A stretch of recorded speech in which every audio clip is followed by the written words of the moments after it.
All right, well, it's very good to be with everyone today. I'm hoping that my ability to manage the technology is better than it normally is. I'm going to just take everyone through for about 10 minutes some research that the McKinsey Global Institute, together with our own, the internal sustainability and resource productivity practice, has been conducting over the last year to really understand the structural changes that we think are taking place in the key resource systems in the global economy, and how they're going to play out over the next 20 years, and how we see some of the options in terms of achieving the goal that is to both deliver a quality of economic growth that the world will need, and in particular the billions in developing countries who do not enjoy the standards of living that we enjoy here, and at the same time to do so in a way that really does improve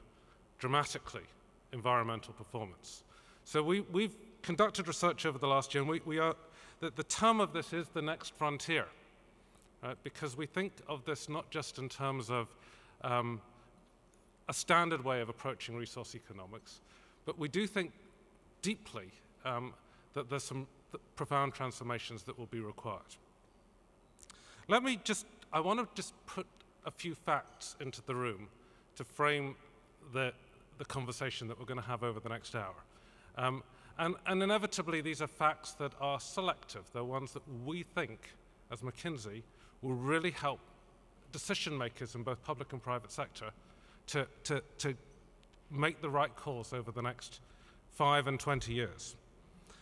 First simple point to make is that we have, in the last few years, seen a profound jump in commodity prices. This picture ought to shock most of you. It will not shock all of you, because I know some of you are well-versed in resource economics. But what it essentially tells you is that over the 20th century as a whole, with peaks and troughs, resource prices, when you weight them and then take a weighted average across all the major resources, whether it's food or energy or the key metals and minerals, those resource prices over time actually in real terms declined. Now, we can have an academic debate about whether they stayed flat if you measure it trough to trough, or whether they declined, but they did not go up in any material way, despite the fact that demand grew dramatically and our use of resources across the global economy expanded, 8-9 times. In the last decade, since the beginning of 2000, resource prices have jumped. And notwithstanding the fact that we entered in 2008 a very significant economic downturn, and there was a brief moment in which resource prices came down, they bounced back up again, right? So there's something going on out there that's quite profound. And in our view, the thing that's really going on, more than anything else, is the arrival of anything in the order of 3 billion consumers into the global economy. Consumers largely concentrated in the Asia-Pacific region, but not only. So this is a China story. This is an India story, but it's not just a China and India story. So we should not only focus on the extent to which China's economic growth forecasts may or may not, be 1 or 2 percentage points out. This is a systematic shift in the pattern of global demand as 2 to 3 billion middle-class consumers hit the global economy over the next 20 years. That is a phenomenal economy-changing statistic. The other thing to bear in mind is very simply that we are entering a period of economic growth over the next 20 years as the cities get built, as the roads get built, as the infrastructure gets put in place, as these 3 billion consumers demand everything from cars to washing machines. We are entering a period that is structurally more resource intensive than the period of growth between 1980 and 2000, as an example. There is a qualitative shift in the parameters in the global economy. And I would love to believe that wasn't true, and I'd love to believe that over the next 20 years we were going to see a very different model out here, and that people were going to be able to enter the middle class and would not be consuming and demanding all the things that we here in this room take for granted. But my belief is that they will be demanding those things, and that the pattern of urbanization, whether we like it or not, will be relatively resource intensive, and that we are entering that phase of resource intensive economic growth in the global economy. Right? It's not a normative view, it's not a value judgment, it's our best assessment of the data as we see it. And so we better tackle the data and tackle it with realism, right, if we're going to do something about it. There's another factor that we see fundamentally shifting in terms of the way in which the global economy is operating, in particular within the resource sectors. Historically, the resources, food and energy in particular, have been actually relatively decoupled. And many of the food prices have been very local, and quite a lot of energy prices have been quite local. The oil price has been a global price for many years, but even there it's not entirely globalized. Right? There's a different benchmark index in the US from the rest of the world. But what we do see is a growing integration of resource systems, and the most important of which, and I know there's been much debate about it over the last 5 years in the press, but the most important is the link between food and energy. And the energy markets globally, right, are at least 10 times the size of the food markets if you look at them from a value point of view. And there really is a serious issue if we start taking the volatility of energy markets and playing it directly into the food markets. You will see social unrest, because there will be points at which that volatility in energy markets washes over into the food markets and creates really significant social and political stresses.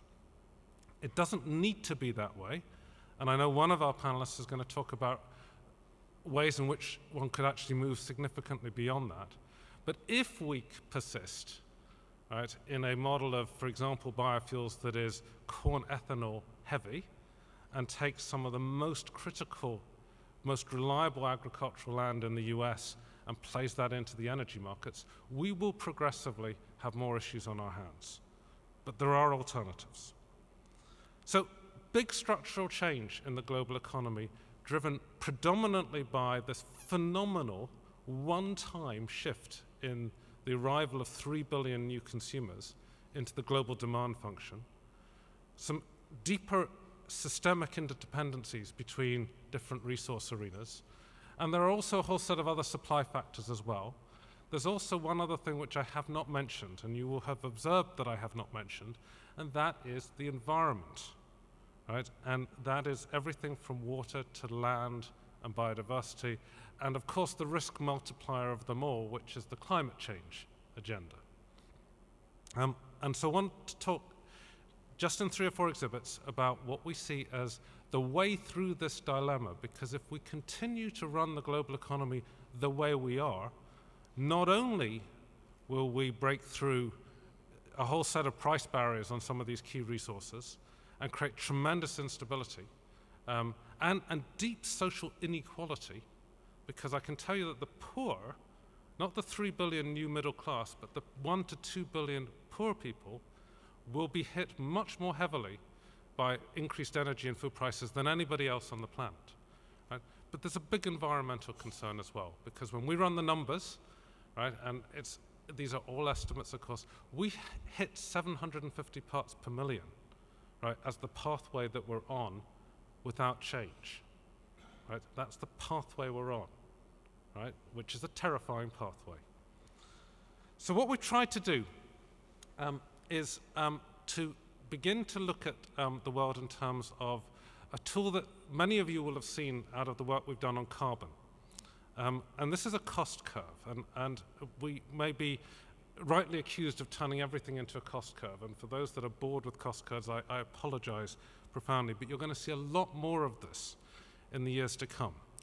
And I'm going to take a moment to explain what it is, but what we have tried to do fundamentally is to take the work we did on carbon abatement, so all the levers that you can use to drive carbon abatement efficiently, which is a cost curve, and our cost curves on water, and our cost curve on energy, and our cost curves on land use, and bring them all together into one single integrated resource cost curve that can help us understand the integrated resource benefits of different levers that one can pull, and the capital and other costs associated, so that at last we can actually pull together an integrated resource point of view on how we drive economic growth at much, much lower environmental cost. I'm not going to go into the detail of this, but the purpose of this is simply to explain, to say that when we take hundreds of levers that you can pull across the different resource systems to improve resource productivity in land, in the use of steel, which we took as a proxy for the broader metal sector, and I'm happy to explain why we did that at kind of over coffee. We look at water and agriculture, we look at land use, we look at energy. When we take all those levers, there's a phenomenal opportunity from a private decision maker point of view on real market prices with a 10% real discount rate, which is in today's world pretty good earning if you can get it, right? And to lay out the opportunity for the world to drive a resource productivity agenda on a pure economic commercial basis. Right? And the more we can get our heads around where are the opportunities to do this in a frankly just straightforward commercial way that's easy to explain to the CFOs and the finance ministers, the better off we'll be. What we then did, and I just want to give you one picture of how this gets much more interesting if you begin to think that the world is not just a static economy, but is in fact a dynamic global economy, where there are real shifts in how we think about the shadow costs of environmental resources, is we took the same levers, exactly the same levers, and what we did was we tried to understand if we put in a $30 cost of carbon, so we got somewhere close, this is in 2030, to a minimal shadow price for carbon. And we put an 8-cent per cubic meter price for water, which is the minimum that we think is the long-run marginal cost of bulk water, right? And we use a social discount rate rather than a private discount rate. And what happens? And the economics, if you look across all these levers, is a phenomenal opportunity both for the global economy to improve its underlying economic performance and to drive to a much, much better set of environmental consequences. And what we need to do is get our heads around not the hundreds of levers, because nobody can get their heads around that. I certainly can't. But what we've then tried to do, and what we will be taking to decision makers in the public and private sector, is a set of what we think of as the 15 biggest opportunities to transform step by step in a practical, real-world way, right, which takes advantage of all the entrepreneurship and the innovation and the transformation that we heard yesterday, but also takes account of the inertia, right, and the capital intensity and the institutional complexity of these resource systems. That's the real world that we need to compete in, right? We've tried to boil this down to 15 core areas, some of which are very familiar, the building efficiency, but some of which turned out in terms of scale, and I'm sorry that this is not appearing on the exhibit. Can we just go back one? You can see, I'm afraid, I don't know why that hasn't come through on this exhibit on the left, but on the right what you can see is the kind of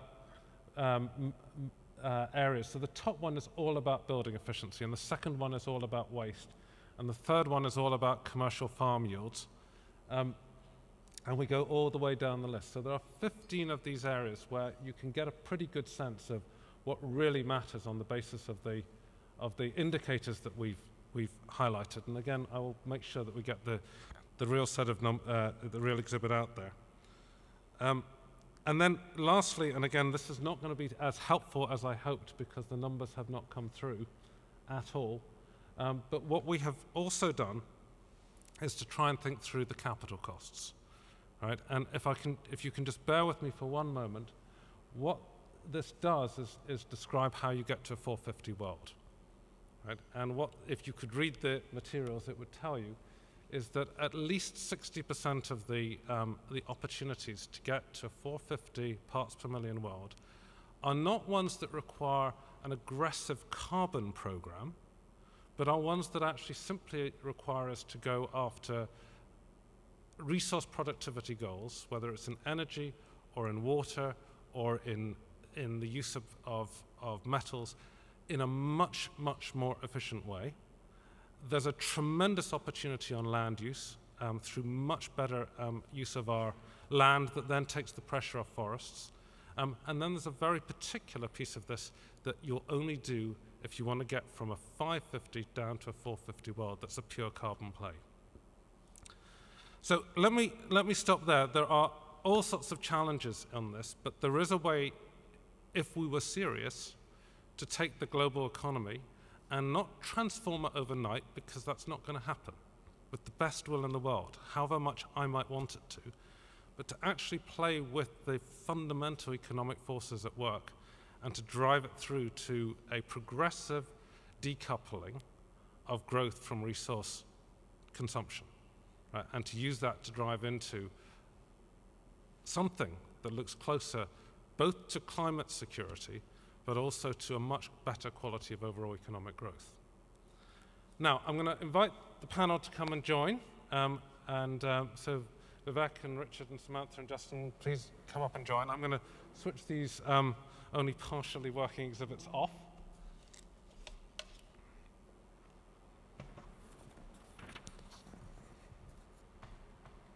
I'm going to sit on the left, and please sit wherever.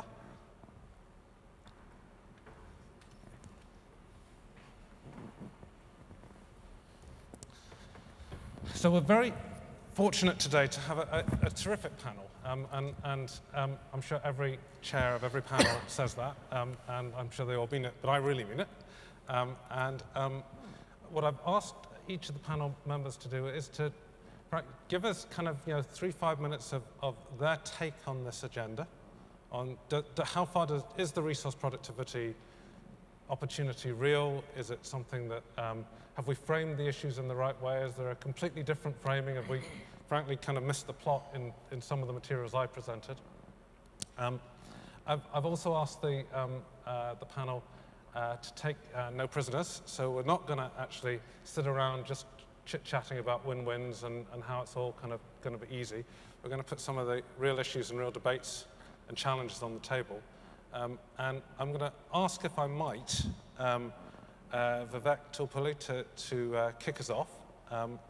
Vivek is, I'm sure you've all got your notes, but is chief economist at Rio, so knows something about the resource arena, one would hope. And you can sit, you can stand, you can walk around, you can do whatever you would like to get this whole conversation fired up. Okay, well, thank you very much, Jeremy, and it's a great pleasure to be with you here on this panel to discuss this topic. And I'll sit, but I may stand a bit later on. I'm not sure. It depends on how emotional I become about the topic as time progresses. But Jeremy put up, I think, the key point when it comes to resources. I think we are seeing a very profound change in the way that the world works. The 3 billion people about whom Jeremy spoke are increasingly becoming richer, demanding what we have in the West, transportation, accommodation, consumer goods, and they're becoming richer and able to afford those more and more. And as a result, the demand for the commodities that my company produces and that other companies produce have gone through the roof. And at the same time, the supplies for those commodities have just not managed to keep pace. In the past, it was always the case that when prices went up a lot, about a couple of years later, producers would dredge up enough supply from existing operations just find a little bit more, dig at the edges of what was already there, and more supplies would come onto the market and prices would come down again. Now, the price graph that Jeremy showed is unprecedented in history. I don't think that there is data around that shows a period in which prices for commodities have gone up by as much as he has shown. And perhaps the only precedents, the only similar periods were in the 1860s, at a time when the world as we know it today, the world in which we live, was developing. So prices have gone through the roof, and it's affecting economies, it's affecting poor people, it's affecting all sorts of aspects of the way we live. And of course, there is only one cure for high prices, and that is high prices. And high prices will set up a battle between both producers and consumers. On one hand, consumers are going to be looking to save on their use of commodities. And we are aware of enormous potential for reducing the use of commodities across the board, from copper to coal. There are people working on these technologies, and they have potential, not yet, but they have potential. And while prices stay very high, there will be an incentive for those technologies to be applied. At the same time, there are the producers who are working incredibly hard to produce as much as possible of the commodities that already exist. And the high prices are inducing that too. So they are inducing more exploration, more production in parts of the world where many mining companies and resource companies have feared to tread, and more innovation that gets the resources out from more complex geologies.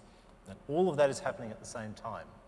And so there is this tussle in terms of technologies and institutions between consumers and producers to see which will win. And will it be the side that reduces the use of commodities, or will it be the side that increases the use of commodities? And I kind of don't know the answer to that question yet. It will be a mix of the two. So there will be some move away from the intensity of commodity use that we have at the moment because of these very high prices.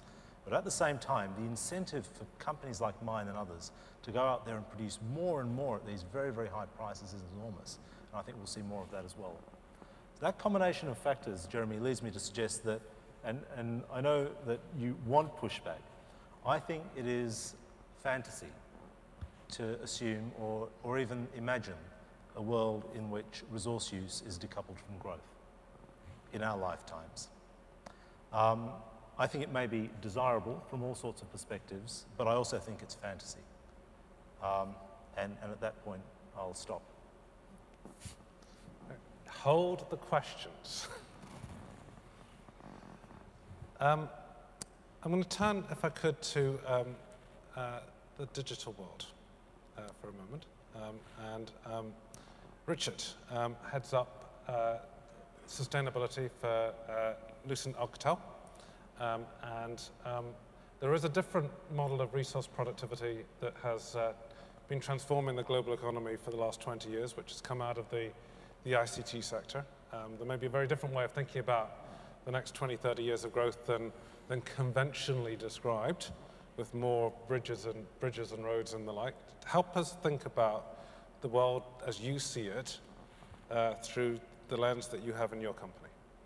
Okay, well, thank you, Jeremy. So I'll just start off briefly by saying that I work for one of the larger companies most people have never heard of in the high-tech industry. There's been lots of mergers and acquisitions, and even you mispronounced it. It's Alcatel-Lucent. So our name is less important than our heritage. And really officially we're a telecoms equipment vendor, but in practice we're innovators. Things that you use every day, your mobile telephone, your transistors that power your computers, the laser for communications, even the solar panel are things we invented and have earned us 7 Nobel Prizes in physics and chemistry over the years. Our heritage goes back through Bell Labs, which is still a part of our company. So that is sort of the background. So the way we look at resource use and growth for a sustainable future is through the lens of innovation. You know, really, we are innovators, and that's what our focus is on. So when I was asked to talk on this panel, I thought about it's resource productivity for sustainable growth. So I looked at, not the word sustainable, that's what we're all sort of here, that's our background here, the people that are in the room, but really the growth. And the idea of what Vivek just said, the inability to decouple resource use from growth is something that we look at, or try to look at, a little bit differently. And let me just use an example. Some folks, Dennis Pamlin, who's worked with the WWF and others, have said that there's going to be something like 300 trillion pounds invested in city-based infrastructure over the next 40 years. And indeed, just a lot of the discussion in the last couple of days has been around 3 billion more people moving into urban environments, the need to build another entire, the equivalent of another entire United States within China over the next 40 years. That's a lot of resources. That's a lot of concrete and steel, cement. But just as important is the need to build other virtual and digital types of communications. So let me just compare and contrast a bridge. So we're going to need bridges to move vehicles and move people from one place to another. A bridge is concrete and steel and wires and support structure. In 20 years, it's very easy, and indeed in some places less than that, for that bridge as designed to be overwhelmed. Too many vehicles per day, traffic jams, it's unsafe, it's unstable. My company would build the equivalent of, say, an electronic bridge or a virtual bridge. There's many people here that can work from home just fine, and you're earning an income, you're providing value, and the communications that sit at your home are perfectly fine for you to Skype with clients, send attachments, and work virtually. That's an electronic bridge. So we built that virtual electronic bridge using our equipment and fiber optic communications. And the real difference there, though, is you build that bridge once, and it can be upgraded by a factor of 1,000 times without ever having to open the ground and build a new bridge, just through the endpoints with the continuing advances of technology. There was a piece on CNN yesterday about a new cable being laid for, I think, from UK to the US, and the commentator looked at it, I think, the wrong way. He said, well, it'll increase your communication speed by 6 milliseconds, or something very underwhelming. But really, the key point that was missed is it'll increase your bandwidth 1,000-fold, because fiber optic cables, unlike, say, copper, don't have a bandwidth constraint. You're just putting light through, and if you put a different color light through the same cable, you're doubling your communication speed, and so on and so forth. So when we look at ICT, or information and communication technology, we look at that as the technology that, while it uses resources, it powers really dematerialized economic growth over the long run, because you invest once, you use many, and you can upgrade it over time. We talked yesterday about fiber to the home and how that really hasn't happened, and that's largely because the infrastructure that's there, the copper, is being reused and upgraded. So to me, having fiber to the home would be great, but it's not entirely necessary, because you're seeing upwards of 6, 10, 12 megabits per second in your house over existing copper lines. So reuse is really, someone had said yesterday, reuse is more important than recycling, getting new life out of existing assets, and that's really what we're working on. So it's not just expanding the new and making those new fancy fiber optic cables, which are important, but reusing what's existing today to get you more and more bandwidth and more technology and more capability at your home. And going back to that bridge example for a moment, if you have that electronic bridge to your home, you may not need that car to drive over the real bridge. So you're also expanding and reducing the burdens on the physical infrastructure that needs to be built. So really, we look at this as an opportunity for our innovations and our technologies to be used to grow powerful and flexible and expandable infrastructure for the future, to really help grow to that 2050. We're all looking at 2050, but what about the generations beyond that, which is what we as sustainability professionals are supposed to do, make decisions for future generations. And the infrastructure laid once will still be fine for future generations to use, unlike, say, an underplanned urban infrastructure of a bridge or something like that. So with that, I'll turn it back to you. Great, thank you. So I'm actually going to turn next to Samantha Smith, who heads up WWF's Global Climate and Energy Program.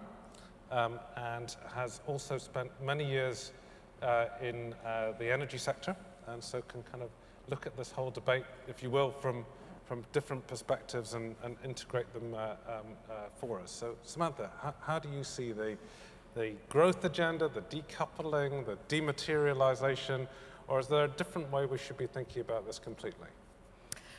Well, thanks, Jeremy. I mean, we talked before the session a bit about the realism and the introduction of facts into the room. People often expect that NGOs are going to be the voice of fantasy or of impossible ambitions, but I would say that WWF in the environmental community is really a bunch of steely-eyed pragmatists. So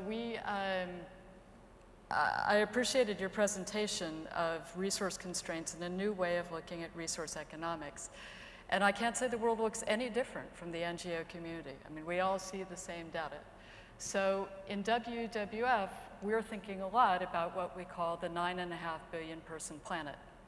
The UN tells us that by the middle of the century, we're going to have 9.5 billion people on the Earth.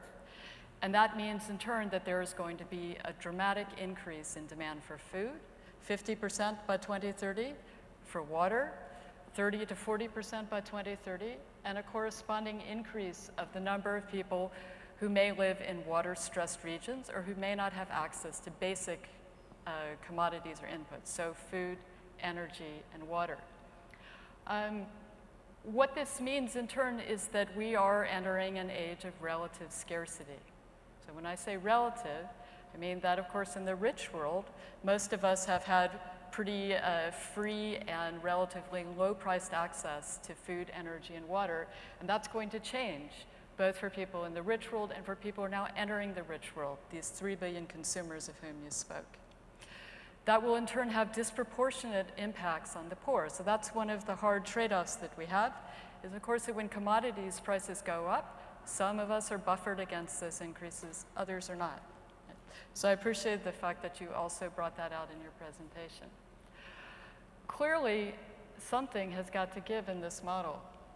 And just as clearly, there are both hard and soft constraints on resource productivity. A hard constraint is the absolute availability of a resource. A soft constraint would be price. I'd like to challenge a few of the assumptions that are baked into both what you've presented and also into your comments. For this reason, when resources become too highly priced, further consumption of the resource or increased consumption actually is a drag on growth. And oil prices would be a tremendously good example of a price on a commodity that only works for markets and economic growth within a certain range. When it gets over a certain range, it begins to impede growth. There's plenty of data on that. And I think we can also say the same thing for steel. For example, the availability and price of steel up to a certain point is absolutely promoting of growth and essential to growth. And thereafter, it can actually become a hindrance to growth unless producers can find new ways to use steel, we can have more reuse and recycling, or we can come up with new materials that have a lower price. Price and markets don't capture everything. They don't necessarily capture the full value of nature or the full value of intact ecosystems that provide services such as carbon sequestration and, for example, flood control, the role of mangroves in coastal environments. So I think that some of the discussion we're having is very much focused on markets, but if there's one thing that we have learned over the last few years, it's that markets do not capture everything and they don't always work perfectly. I'd like to put another thought into our heads, which is this idea of disruptive change. You know, as I sit here in the panel and I listen to the comments so far, I think that we are in a period of change that is so far-reaching that we haven't quite gotten our heads around it. So if we think again about the last few years, about the impacts of the financial crisis, about geopolitics, the rise of China in the East, about the Arab Spring, about some of these disruptions in commodity prices, I think that it would be very difficult to sit here and to make accurate predictions, I know that's the job of economists, about what the future will look like, both in terms of resource demand and resource productivity. We've talked a lot about negative constraints in the sense that we're coming up against some absolute and some soft limits for resources. But maybe we should talk about a few positive things. This trend of dematerialization, I think, is an immensely positive and also disruptive element in future demand. So it could be, if this trend continues, that there are a lot of products that we use today and that the 3 billion new consumers would like to use that are actually not going to be on the menu in 10 or 15 years because of advances in IT. It could also be that we will learn to use resources in a very different and much more efficient way. And I think we're already seeing that. There are some really obvious win-wins. One of them is in the energy field. WWF has produced a report which shows that by 2050, we could supply all of the world's energy needs with 100% renewable energy. If you go to our website, panda.org, you'll find it. Now, we could do this without any new technologies, only with technologies existing today. Just to say for a moment a word about realism, when I first read this report and saw the modeling, I was still working in an energy company, and I thought, well, this can't be right. But having talked to many other people in the industry, to engineers, it is in fact the case. The IPCC expert group on renewable energy recently also concluded that we could meet 80% of world energy demands with renewable energy without substantial technology breakthroughs. So at least in the field of energy, we can actually get away from our dependence on fossil fuels and move towards renewable energy. It is possible, but it will take very big investments. We were also asked to say a little bit about the role of business. And I would say that it depends on your planning horizon. So if your planning horizon is sustainable, if you're looking at how you as a company are going to be able to make money 10, 20, 30 years from now, then the very best thing you can do is to start thinking about how you're going to operate and make money in a resource-constrained world. And that may include some very new business models, maybe not just resource extraction and development, but actually closed-loop cycles, so cradle-to-cradle services from, for example, Rio Tinto or BP. So I'd like to leave with that thought. You can call me what was the word you used, Jeremy? I think you said something about, no, it was fantasy. You can call me a fantasist. I spoke before you, so I was certainly wasn't. But we were asked to be a bit provocative, and we actually had some of this discussion. Yep. Perhaps I shouldn't have used that word. But, no, it's quite all right. But I would also like to interrogate some of those assumptions, because these things are possible. It just depends on the will not only of governments, but of business. So, with that, new business models, closed loop, is there some way in which the historically bad guys of this game, right, the big oil and gas, the big energy companies, what are the areas, Justin, where you see, if you were, coming together of the business kind of steely-eyed perspective and a little bit of the dreaming, right? How do these things come together? Or don't they? Thanks, Jeremy. You are welcome to sit or I'm actually going to stand, I think, and just try and inject a little bit of energy in the room, given it's so early in the morning. So I'll try and respond to that, but I have a few other comments as well. So, and just as to introduce myself a little bit, I sit inside the Alternative Energy Division inside BP. So my interest is actually in how we can find and scale new solutions, very much in line with the visions that Samantha laid out, but doing that within the construct of a very large oil and gas company. So that's where I'm coming from when I say this. And I'm going to start with a plug for a book, and I have nothing to gain from plugging the book, other than the fact I think it's actually very relevant and pertinent to the conversation. It's a book called Adapt: Why Success Always Starts with Failure. It's by an economist. It's a book that's actually helped restore some faith for me in economists that of the contribution they can make to some of these challenges, and my esteemed colleagues on the panel aside.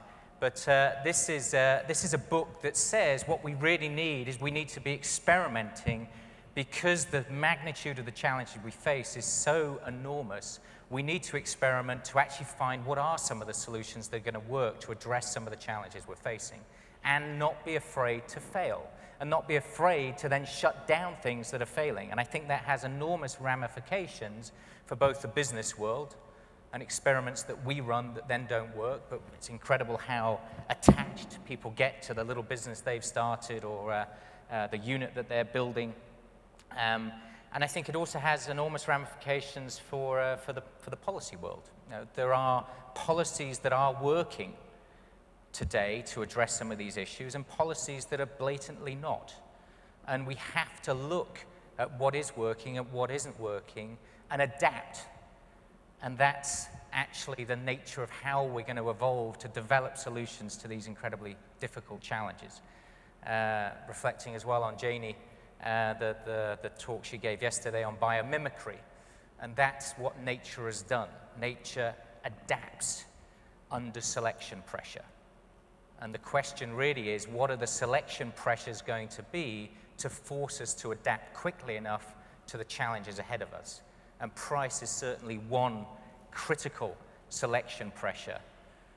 But what are some of the other selection pressures that can be put in there? With that, I want to sort of move on actually and just give you a few examples of some work that we're doing in the bioenergy field that can talk about some of these potential win-win solutions that are out there. And I'm going to start by positing a potentially controversial hypothesis that the development of the bioenergy sector can actually help deal with the critical challenge of land scarcity and some of the critical challenges we face around food and water and energy together.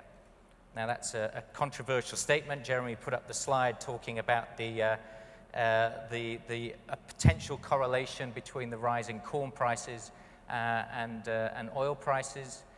Certainly there are all sorts of different ways that bioenergy is unfolding in the world today, and corn-based ethanol is not the most sustainable pathway that's out there, but it's a first-generation technology.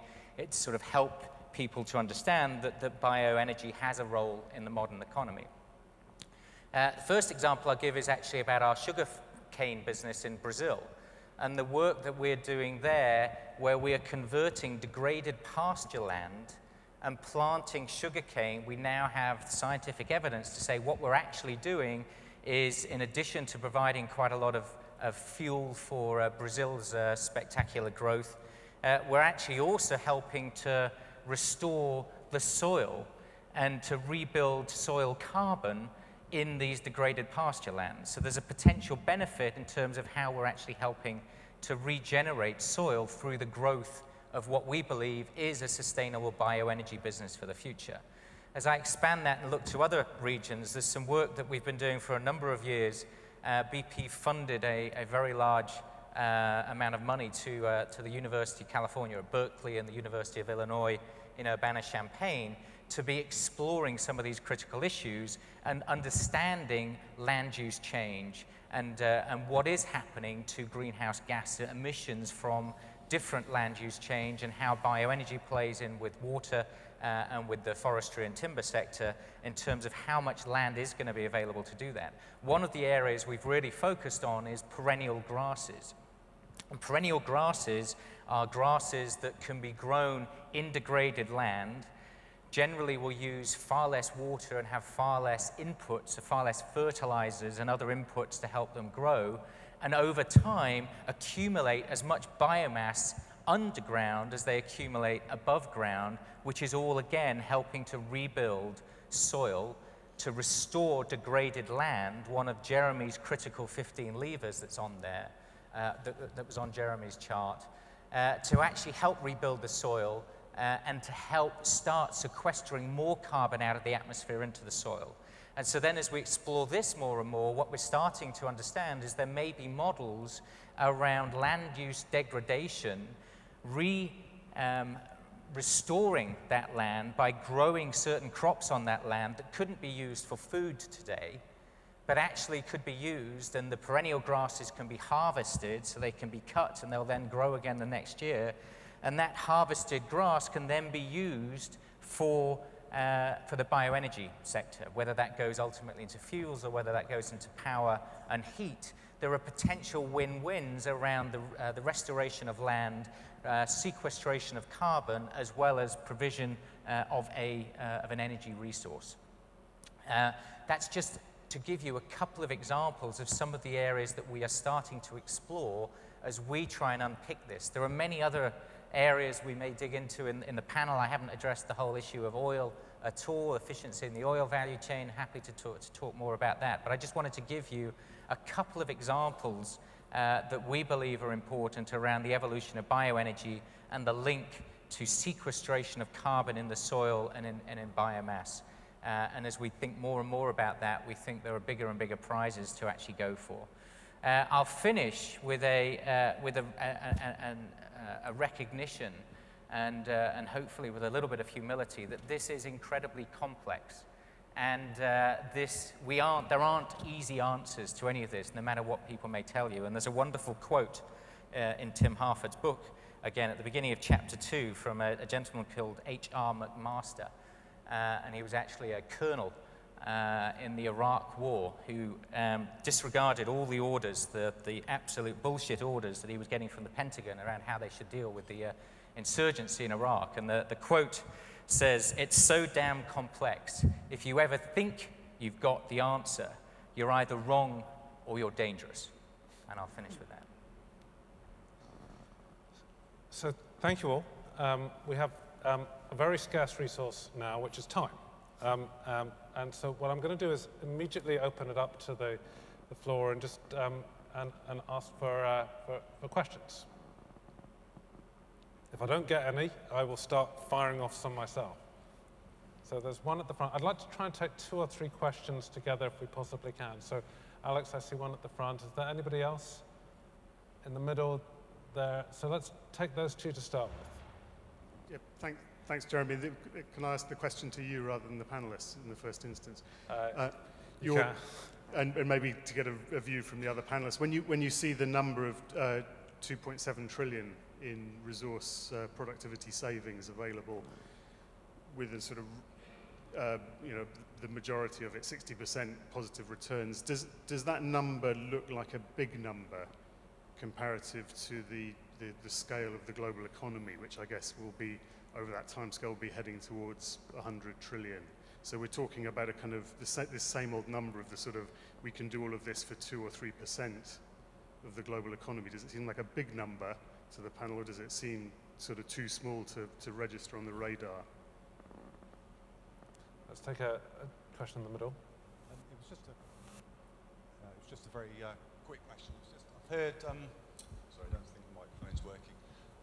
Yes, it is now. I've heard quite often over the last couple of days this concept of degraded land, and I wondered what panelists meant by that. We've heard quite a lot, and we've just heard some really interesting discussions there about how that degraded land could be restored to provide all sorts of services in terms of carbon, water and other things. I wonder what ecosystem services that degraded land is currently providing, and potentially wide and varied. And from my own perspective also, thinking about degraded land can, in some instances, also be providing a range of benefits for instance, nature. So it depends on the type of degraded land and what we're talking about. So interested in, there's clearly a lot of issues around land use. There's clearly an understanding that forests can provide a whole range of services and should be protected. I'm also interested in those services that land can provide, and particularly this concept of degraded land and how that interacts with things like wildlife and nature, and the other ecosystem services that they can provide in their current state. So this rush perhaps to improve may be improving it for some aspects, but perhaps might be missing the kind of wider benefits that it may be providing now or could be providing alongside that. Any other first round questions? One in the center there. Thank you. Patrick Lane from WWF. I have a question, actually two questions for Vivek. A very interesting comment there that you made about the fantasy of resource use. My first question is, if you had been the director of the budget in 1960 when John Kennedy said, we're going to go to the moon before the end of the decade, would you have released the funds to fund that project? Because it had never been done before and every rocket had exploded coming off the pad.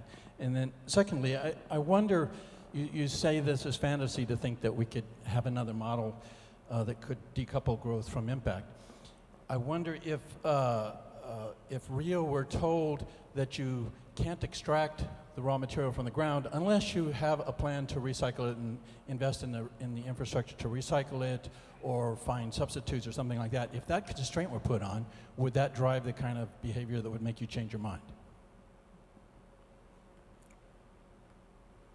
I think there was one more question there. Thank you. I'm Nicola Milson from Imperial College. I think this is very interesting, but the question that I've got is, it's all very well focusing on resource efficiency, but is this not a really nice excuse to not look at transformative change and provides us again with more change in the same direction as opposed to change that can really make a difference? Okay, let me ask the panel to get back on these ones, and we're going to be efficient and short answers. Justin, can I ask you to take a stab at the land use question? I think it's a great question, and as I said at the end, I don't think today we have all the answers. But some of the land that we're talking about is land that's been very degraded through heavy resource extraction, and therefore today is scrubland, is wasteland, is not productive. I'm sure there are certain it's certainly a habitat for certain wildlife, but I think some of the projects that we're starting to run are starting to actually, the impact on wildlife will clearly be one of the metrics that's also measured. How do you actually try and instill some element of biodiversity into that land as you're redeveloping or reconstituting that land for broader use? And I think my assertion would be that by enabling a bioenergy sector to develop, that land will have a chance to demonstrate broader ecological services than if it's just left idle as it is today. Now, I recognize that's going to create controversy, but I've also said, a lot of this is about experimentation. You said in a rush to do it. I don't think there's going to, I don't hear a rush of my colleagues in BP or my colleagues in other industries actually saying, this is it, this is what we've got to go and do. This is about taking some steps over the next few years to really demonstrate what's possible, to be working with the academic and NGO community in parallel to actually try and understand these complex issues and really what can work. But I believe there's something there that offers real hope for providing multiple services out into the future. And that's really where I was coming from. Samantha, do you want to add anything on the land use issue? Sure, I do. I think that's an excellent point, that not all degraded land is sort of useless in terms of providing a place for biological diversity or even biological productivity. As WWF, we would certainly say that we do not think that bioenergy is going to have an enormous role to play in the renewable energy mix of the future, because of the point that you just raised, and because also when you create these markets, you unleash some forces that have unintended consequences. And corn ethanol would be a very good example of unintended consequences on price and on food and on people living in poverty. Similarly, you could say that if bioenergy is really important, if that becomes a big driver for liquid transportation fuels all over the world, that we would soon have very strong pressures on intact forests. There's also an issue of space for wildlife. So there's intact ecosystems, which are one thing, but there's also a place for wildlife to migrate and to live, and sometimes degraded land can serve that purpose. So in total, I would agree with the point that we should curb our enthusiasm for increased use of degraded lands. There certainly is a place to make them more productive and to increase agricultural productivity. but that is not going to be the answer to some of our energy issues, and there can be impacts on biodiversity. Vivek, NASA. Yes, drawing on my great expertise of astrophysics. Look, I think the question that you asked, the two questions you asked are really the same question. I think one of the key observations that Jeremy made in his presentation and his range of slides was that to achieve genuinely profound change, we're going to need to see genuinely profound shifts in the institutional framework that surrounds the use of resources around the world.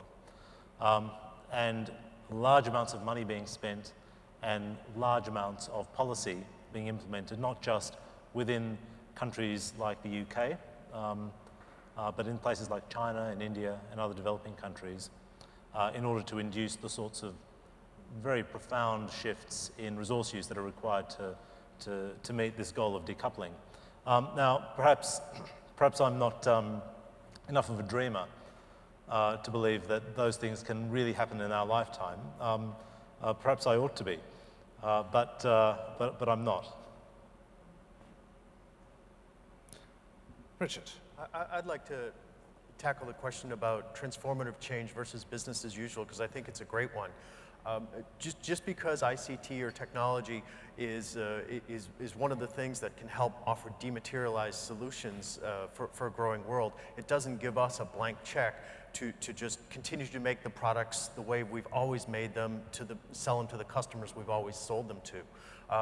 Our viewpoint until recently was one of our pillars is digital inclusion. There was a lot of talk yesterday about the 2 billion people that don't have access to electricity or running water, or communication services. We've modified that to call it rural inclusion. And really what that means is we're looking at development as if the world mattered. And just one example of that is, I had said earlier, we're an innovator. And we invented digital telephony as well as the solar panel.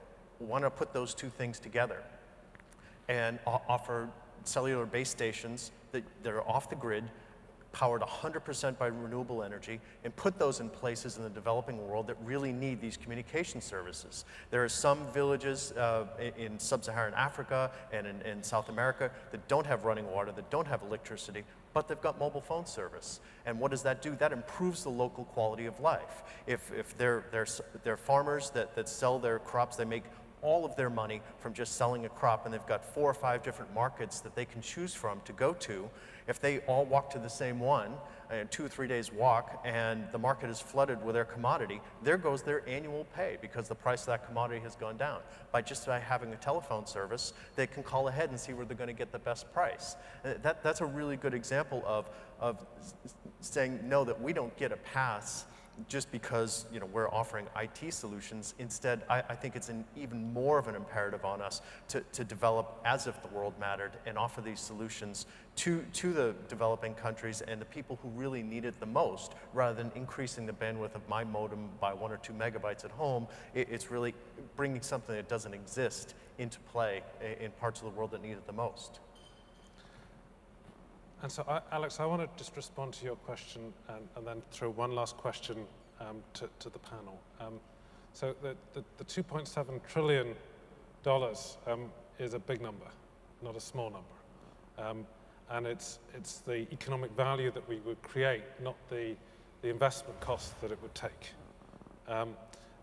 All economics happens at the margin, as we know. If we were able, in some way, over the next 20 years to if you will, free up the economic resources associated with 2.7 trillion, right, through better resource productivity. And that is before we start putting in proper shadow prices for carbon and water. It's before we look at the potential, energy prices that could, if I take oil as a reference case, be significantly over $100 a barrel, which is the price that we've used. The economic value and the option that we buy by pursuing resource productivity, both in environmental and economic and social justice terms, is immense. Because when you start throwing the real shadow prices and the volatility costs into the full number, it doesn't just take you to 3.6 trillion, but it takes you over 4. So these are big big numbers, and because they're big numbers, and we're dealing with very large inertial systems, which are extremely capital intensive and institutionally complex, it's a huge challenge. It's enormous political economy challenge. And if I can disagree with the person in the audience who asked whether resource productivity was just business as usual versus transformation, it would be transformational because the world economy has not grown up over the last 100 years on the basis which is that we have to drive the use of our energy and material and land resources in an ever more intensive way. It has grown up on an opposite basis, which is why we have many of the environmental challenges we have at this time. It is transformational to do this with a bit of aggression and with seriousness. Now, just one last question. I'm conscious that we have, for a very big question, one minute each. And that is, in my view, and in all the work we've done, that the real challenge here, in addition to finding the capital and dealing with all the politics, is institutions. It is the institutional complexity of the change, because you have to drive it at the level of an individual procurement officer who still sees the world in terms of the immediate cost of a piece of equipment as opposed to a total cost of ownership or life cycle model, through to the way in which cities and systems work and the multiple institutional imperfections there. If you could take one area where you see hopeful institutional innovation happening and look to scale it, what would that be? Samantha. I'm going to say finance. That's very good for the next panel. It's very good for the next panel. Brilliant segue, yeah. Thank you. And the reason why I'll say this is because I think that the financial sector is taking on board the idea of sustainability in a very big way. And it can do it in an even bigger way. And sustainability in different dimensions. It has to do with lending criteria. It has to do with taking this very long strategic time horizon. And it also has to do with taking on board all the different risks that are baked in the idea of resource scarcity and constraints. So if I were to put my money on, I don't want to say a sector, but a set of institutions where you could have, that could drive transformative change, it would be in finance. And in that I'm including China's state banks and equity banks. I'm including development aid, and I'm including all of the investments that are being made domestically, for example, by the Brazilian Development Bank. So if you can access those levers, you could actually really do a lot. And you including the private capital markets as well? Because I didn't hear those in your list. Yes, I am also including those, although I think, again, that in our changing world, we have to also change some of our ideas about where the money is and where it will increasingly come from in the future. Thank you. Vivek. Jeremy, as an economist, and apologies to the people who find the profession a problematic one, but I think prices drive so much behavior. And so I'm actually very much on board the finance point. But if we don't move to a system whereby we are pricing externalities appropriately, then we will never see any change. We'll only see experimental change or change at the margin. And I think that's incredibly scalable. I think there's lots of learnings to be had through history and the way that works in different parts of the world. And so I think a good piece of work and effort on pricing would help a lot, drive a lot of change. Richard. So the one area that I see some hope institutionally occurring is not at a national government level, but more at a city government level. And I'll just tie that into the entire smart cities. I see a lot of major cities around the globe reaching out and not moving forward unilaterally, but realizing that they need the help of academia, industry, finance, and others to really lay a smart foundation for the future. And let's just take the idea of smart cities trademark off the table, but build better cities for growth, realizing that they have so much more people moving into their urban areas. They need to make it more livable. They see bad examples of cities and they don't want to be that way. So reaching out and pulling these consortia together, having advisors from even economists to financial bankers, technologies, academia, all sitting at the table. You're getting the right people sitting at the table, looking at this as an opportunity to really make transformative change and improve the quality of life, in the cities that they're working in. So that's an area that's a combination between industry and government that seems to be working, if not on the national level. Finance, pricing, cities. Justin. Entrepreneurs. And what I mean by that actually sort of builds on Rich's point, that so many of our institutions have become so monolithic that the key point I was trying to make around this is our ability to adapt. And I don't believe many of our institutions, many of our large institutions, be they corporates, be they national governments, are actually able to adapt to these signals that are coming through fast enough to bring this innovation forward at a rate that's needed. The trouble then is many of these entrepreneurs have got such a myopic view of their wonderful innovation, but not how it fits in a bigger system, that we need some sort of nurturing of how some of all these solutions can fit together. But the entrepreneurs are driving that. And I would say not just entrepreneurs in the sense of sort of Silicon Valley type entrepreneurship, but actually some of the innovation that's going on at grassroots level in some of these emerging economies where these resource issues are going to bite or are biting harder than they are in the relatively cosseted sort of OECD climates today. I think some of the entrepreneurship we're seeing there as well offers huge hope for the future. So local level change. So Samantha, Vivek, Richard, Justin, thank you very much indeed.